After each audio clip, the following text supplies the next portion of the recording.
The world has changed completely after the Hamas attack on Israel. And the fallout of that attack is simply not confined to that part of the world. It has spread to every part of the world, including India.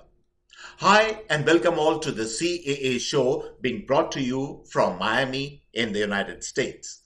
CAA, as all of you know, is Conversations and Analysis, and my name is Juggi Bhasin. To watch this show, press the big red subscriber button on your screen, and subscription is, of course, completely free. You would have thought that the scale of brutality and medieval barbarism inflicted by Hamas in the Israeli kibbutz or Kfar Aza a few days back had touched the nadir of human depravity.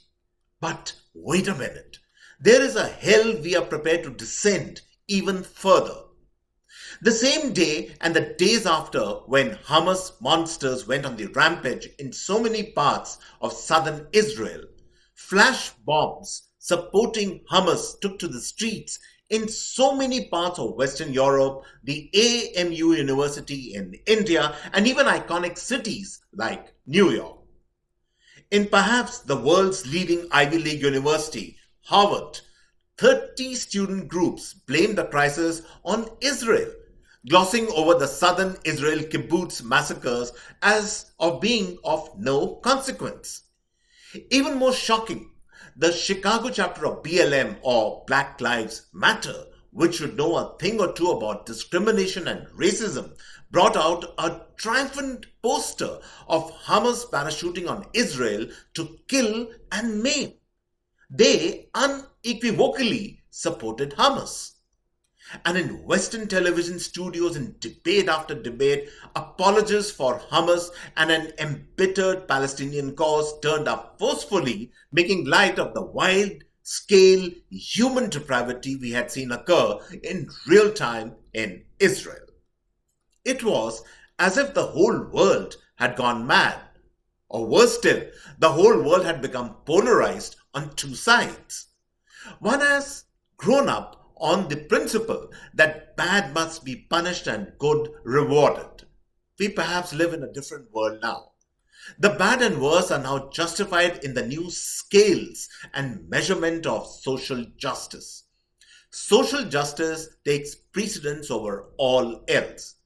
It takes precedence and priority even over the ultimate acts of human depravity, like the beheading of babies and the mass rapes of teenage girls. And if you think only a fringe supports such perversion of the natural course of justice, then think again. Hamas and terror groups find widespread support on the streets.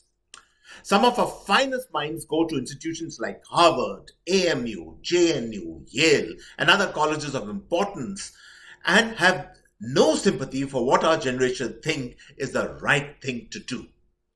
A new entitled generation, the children of well-settled parents, have their own ideas of social justice, be it supporting Hamas and other terror groups, or putting their weight behind issues like the caste bill of California, or electing hideous mentality senators like Ilhan Omar.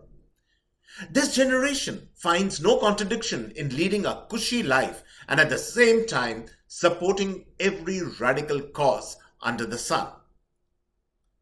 I would even go to the extent to say that Hamas did what they did because an entire geostrategic ecosystem was backing them up. And by that, I mean not only dubious players like Iran and Qatar. The liberal woke mentality so rampant in our colleges, both within India and in the West, willingly or unwillingly, aided and abetted this unleashing of barbarity. Liberal wokeism over the last so many years has blurred the line between what is good and bad. It has created a new set of enemies and protected and cushioned the real evils of our time from public scrutiny and debate. For instance, the pet agenda of liberal wokeism is the sanctification and deification of the Islamic ideal. If anyone questions anything about Islam or Islamism, then the army of woke liberals in academia and media descend on that person and ensure such voices are still, or the communication of those prone to questioning are cancelled. Such people are dubbed Islamophobic. The Hamas terrorists and other radical groups know that many in the West will give them covering fire, even if they indulge in the worst possible depravity. And as evidence shows, as soon as Hamas launched their barbaric acts in Israel, their ideological supporters in the West clogged the streets waving Palestinian flags.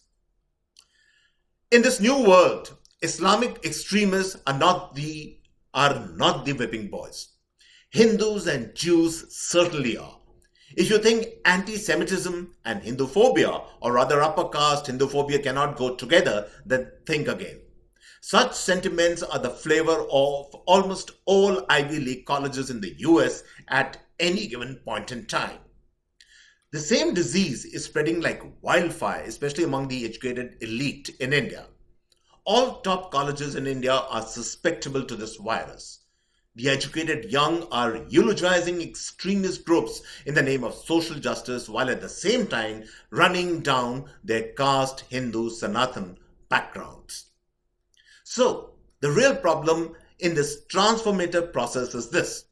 Very much like Hamas, radical groups in India like the PFI are hiding in the shadows, building up their arsenals, preparing for their day of reckoning when they will kill and maim on an industrial scale.